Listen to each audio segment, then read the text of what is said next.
네, 어제 일일 신앙 사경회를 했는데 늦게 끝냈는데 또 이렇게 새벽에 나와서 함께 또 말씀 듣고 기도 할 수 있어서 감사하고요. 또 이렇게 또 새벽에 나와주신 우리 성도님들 감사합니다. 어제 말씀 기억하고 또 우리가 늘 만나는 사람들마다 고맙습니다. 감사합니다. 저는 어제 무슨 생각이 들었냐면 우리가 그동안 사랑의 천국 방언을 하지 않았습니까? 거기서 첫 번째가 뭐죠? 고맙습니다. 그래서 우리가 늘 그래서 우리 교회가 평안하고 우리 성도님들이 다 이렇게 형통했구나 생각이 들었어요. 우리가 이미 해오던 고맙습니다, 감사합니다 이렇게 했었네요. 그래서 생각이 들었습니다. 늘 옆에 분들에게 고맙습니다, 감사합니다 이렇게 함으로써 감사의 기적을 경험할 수 있기를 다시 한번 축복합니다. 히브리서 기자는 안식에 들어가기를 힘쓰라라고 했어요. 안식에 들어가기를 힘쓰라. 이 히브리서 말씀 전체에 중요한 단어가 안식입니다. 안식. 성경의 전체 흐르는 주제 중에서 중요한 주제가 안식이에요. 하나님은 안식을 처음에 주시기 위해 창조하셨죠. 그러니까 창조의 목적도 안식이고, 새 하늘과 새 땅, 이제 천국이죠. 거기도 안식이죠. 그래서 성경은 안식으로 시작해서 안식으로 끝나고 어떻게 하면 이 안식에 들어갈 수 있는가를 말씀해 주신 것이 복음이죠. 그래서 복음이라는 게 우리에게 안식이 주어졌다는 것을 알려주는 말씀이 복음입니다. 히브리서 기자는 우리에게 이 안식에 대해서 우리가 어떻게 안식에 들어갈 것이고 우리가 어떻게 안식에서의 삶을 살 수 있을까, 또 이 안식을 주시기 위해 누가 오셨는가에 대한 말씀입니다. 안식에 들어가기 위해서는요, 복음에 순종해야 돼요. 복음에 순종. 복음에 순종한다는 게 무슨 뜻입니까? 복음에 순종한다는 것은 예수님을 주님으로 모시고 살아가는 것을 뜻해요. 그러니까 예수님을 나의 주님으로 모시고 살아가는 것, 이것이 복음에 순종하는 거예요. 많은 사람들이 이렇게 생각해요. 저도 예수님 믿기 전에는 하나님 뜻대로 살면 얼마나 피곤하겠어? 교회 다니면은 내 자유를 잃어버릴 것 같아. 내 마음대로 못 살고 내가 하고 싶은 대로 못 하고. 우리가 예수님을 주님으로 모신다 그러면 뭐예요? 나는 종이잖아요. 종. 예수님의 종이잖아요. 종으로 산다는 것이 그렇게 유쾌하지 않잖아요. 자유를 잃어버리는 것 같고 내 삶을 잃어버리는 것 같은데, 그런데 놀랍게도 예수님을 주님으로 모시고 우리가 예수님께 순종하며 살아갈 때 우리 안에 뭐가 있다는 겁니까? 참된 자유함과 평안함과 기쁨이 있다는 거예요. 그것이 뭡니까? 안식이다라는 거죠. 이것은 예수님을 주님으로 모시지 않고 살아가는 자들은 이해할 수 없는, 도저히 인간의 머리로서는 이해하기가 어려운 거예요. 예수님을 주님으로 모시는 게 어떻게 자유냐, 어떻게 기쁨이냐, 어떻게 안식이냐. 그러나 저와 여러분 경험하지 않았습니까? 예수님을 주님으로 모실 때 우리는 안식에 들어가게 되는 것입니다. 우리 거기에 힘써야 되는 거예요. 14절입니다. 그러므로 우리에게 큰 대제사장이 계시니 승천하신 이 곧 하나님의 아들 예수시라. 우리가 믿는 도리를 굳게 잡을지어다. 우리가 믿는 도리가 뭐죠? 이게 신앙 고백이에요. 우리가 예수님을 주님이라 고백하는 그 신앙 고백을 어떻게 하라고요? 굳게 잡을지어다. 그러니까 믿음을 지키라라는 거예요. 우리가 안식에 들어가고 우리가 이 땅에서 천국을 경험하고 그렇게 살아갈 수 있는 비결은 예수님을 주님이라 고백하는 그 믿음의 고백, 신앙 고백을 붙잡고 놓치지 않고 끝까지 믿음을 지키는 거예요. 15절입니다. 우리에게 있는 대제사장은 예수님이죠. 예수님.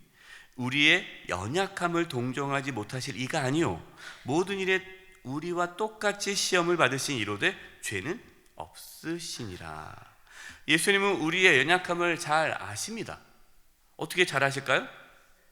예수님도 우리와 똑같이 시험을 받으셨기 때문이에요.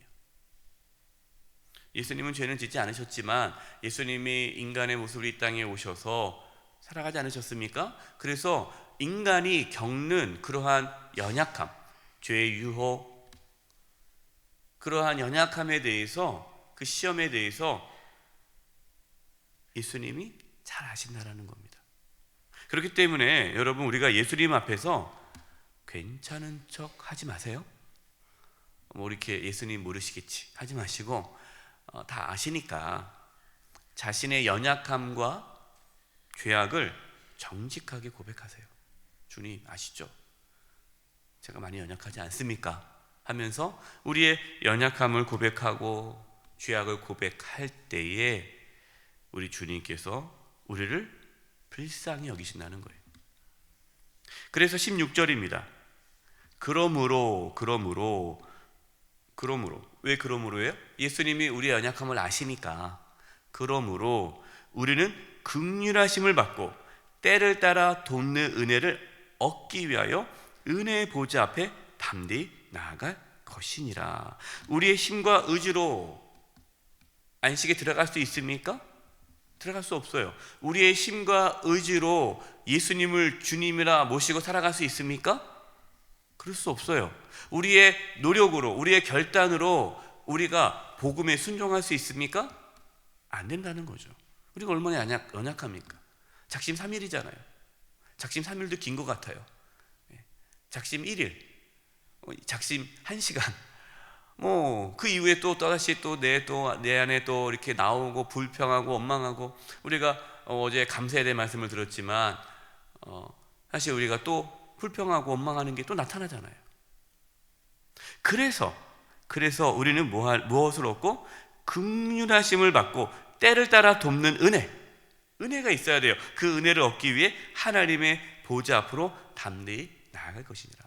우리가 이 새벽에 왜 나옵니까? 우리가 연약하니까 나오는 거예요. 하나님께 나아가 엎드려 기도할 때에, 하나님, 저 연약합니다. 예수님이 나의 주님이신데 내가 예수님을 주님으로 모시고 살아가지 않는 모습이 내 안에 있습니다. 고백하며 하나님, 나를 불쌍히 여겨달라고 하나님의 긍휼과 은혜를 구할 때에 하나님께서 우리에게 은혜를 주시는데, 그 은혜는 안식에 들어갈 수 있는 믿음, 순종할 수 있는 믿음을 부어주시는 거예요. 이 새벽에 하나님께 자신의 연약함을 고백하시기 바랍니다. 하나님께 은혜와 긍휼을 구하십시오. 그러면 하나님께서 저와 여러분의 믿음을 지켜주실 것입니다. 히브리서 5장에는 이 구약에 나오는 대제사장들은 다 인간이기 때문에 불완전하다라는 말씀이 나옵니다. 그래서 온전한 대제사장은 예수님밖에 없다라고 말씀하고 있어요. 5절입니다. 또한 이와 같이 그리스도께서 대제사장 되심도 스스로 영광을 취하심이 아니요 오직 말씀하시니가 그에게 이르시되 너는 내 아들이니 내가 오늘 너를 낳았다 하셨고. 구약에 나오는 대제사장들도 하나님께서 선택하셔서 대제사장이 됐습니다.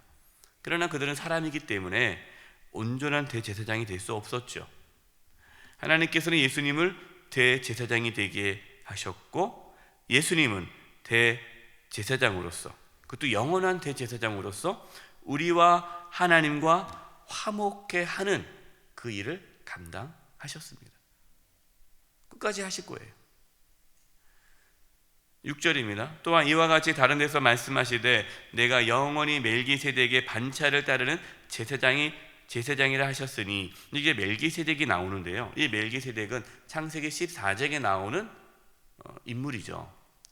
근데 정확하게 그 사람이 어디서부터 왔는지 알 수가 없는 인물입니다. 아브라함이 이제 군대를 이끌고 조카 롯을 구하러 갔다가 데리고 나오죠. 데리고 나올 때에 멜기세덱을 만납니다. 그래서 멜기세덱에게 이제 10의 1조를 드리고 이렇게 하지 않습니까? 그 내용이 창세기 14장에 자세히 나오고, 또 이 창세기 14장에 나온 그 멜기세덱의 말씀을 이 히브리서에서는요 7장에서 다시 자세하게 다룹니다. 그래서 우리가 7장 볼 때 또 말씀을 보도록 하겠는데요, 멜기세덱은 하나님의 제사장으로 나오죠. 오늘 본문 6절은 시편 110편 4절 말씀을 인용한 겁니다. 제가 시편 110편 4절 말씀을 읽어드리겠습니다. 여호와는 맹세하고 변하지 아니하시리라. 이르시기를 너는 멜기세덱의 서열을 따라 영원한 제사장이라 하셨도다. 그래서 이것이 시편 110편은 이제 다윗이 고백한 건데, 하나님께서 다윗을 통해서 영원한 제사장인 예수님에 대한 예언의 말씀이에요. 8절과 9절입니다.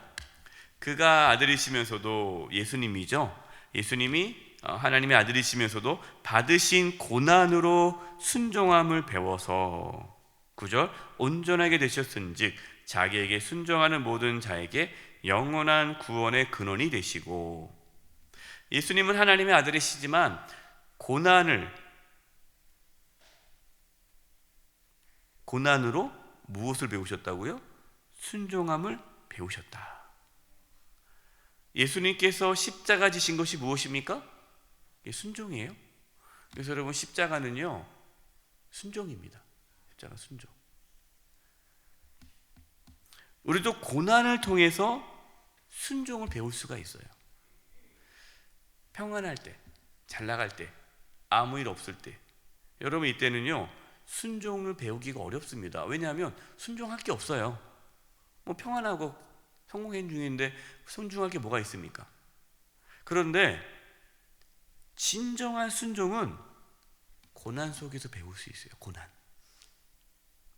예수님은 고난 속에서 순종하심으로 온전해지셨다라고 말씀하고 있어요. 물론 여러분, 예수님께서 십자가 지시기 전에도 온전하셨죠. 그러나 예수님께서는 우리에게 보여주시는 거죠.